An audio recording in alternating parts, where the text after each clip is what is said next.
আসসালামু আলাইকুম। প্রিয় বন্ধুরা, সবাই কেমন আছেন?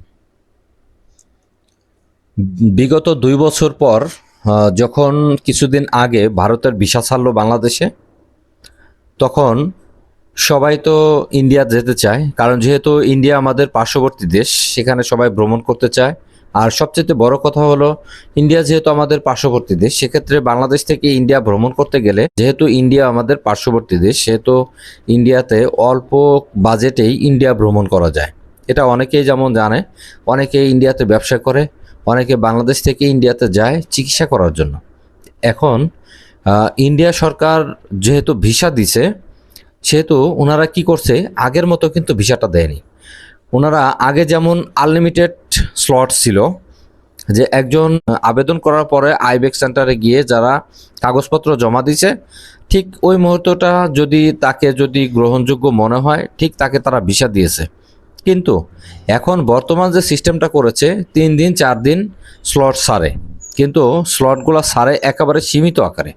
আর যে সীমিত আকারের স্লট সারার কারণে হাজার হাজার মানুষ, যেখানে আপনার মনে করেন যে মাসের পর মাস, দিনের পর দিন তারা হচ্ছে আবেদন করছে, আবার তাদের আবেদন কপি বাতিল হয়ে যাচ্ছে। যেহেতু 1 মাসের বেশি এই আবেদন কপি গ্রহণযোগ্য না, সেহেতু যদি সে স্লট না পায়, তাহলে আপনার সে কিন্তু সহজে ভিসা পাচ্ছে না। এই জন্য আমি কর্তৃপক্ষের কাছে আবেদন করব যে আপনারা এই স্লট বাণিজ্য থেকে বের হয়ে আসুন। এই স্লটের জন্য অনেকে ভিসা পাচ্ছে না। যদি না দেন, সেটা হলো ভিন্ন বিষয়। যেহেতু ভিসা দিছেন, সেহেতু স্লট বাণিজ্যটা উঠাই ফেলেন।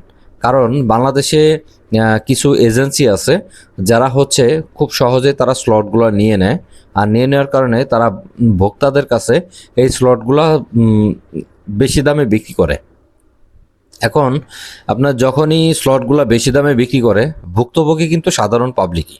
তো এই জন্য সাধারণ পাবলিকের কথা চিন্তা করে আমার মনে হয় যে ইন্ডিয়া সরকার আর বাংলাদেশ সরকার, এরা এই দুনো পক্ষ বসে এটাকে একটা সমাধানে আনা উচিত। যেহেতু যে স্লটটা তারা সীমিত আকারে দিচ্ছে, যদি তারা স্লটের মাধ্যমে রাখে, তাহলে তারা যেন স্লটগুলো একটু বেশি দিয়ে দেয়, যাতে যারা আবেদন করে তারা খুব সহজেই ইন্ডিয়ান ভিসাটা পায়। কারণ এটার বিষয়টা আমি জানি, যে ইন্ডিয়ান একটা ভিসা পেতে হলে কতটুকু বেগ পেতে হয়। সিরিয়াল ধরে লাইনে দাঁড়িয়ে থাকতে হয় ঘন্টার পর ঘন্টা, তারপরে হচ্ছে ভিতরে গিয়ে ঘন্টার পর ঘন্টা বসে থাকতে হয়। তারপর আবার যখন আপনাকে সময় দেবে পাসপোর্ট গ্রহণ করার জন্য, তখনও ঘন্টার পর ঘন্টা বসে থাকতে হয়।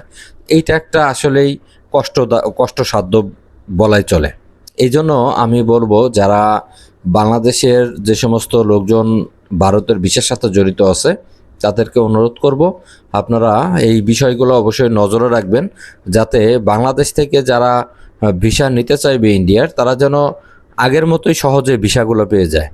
আর এই জন্য আসলে যাতে মানুষ ভোগান্তিতে না পড়ে, এই জন্য খুব সহজ পদ্ধতি যেন চালু করা হয়, যাতে কোনো ব্যক্তি খুব বেশি ভোগান্তিতে না পড়তে হয়। এই জন্য ভিসাগুলো জটিলতা থেকে সহজ পদ্ধতিতে আনা উচিত। ধন্যবাদ সবাইকে।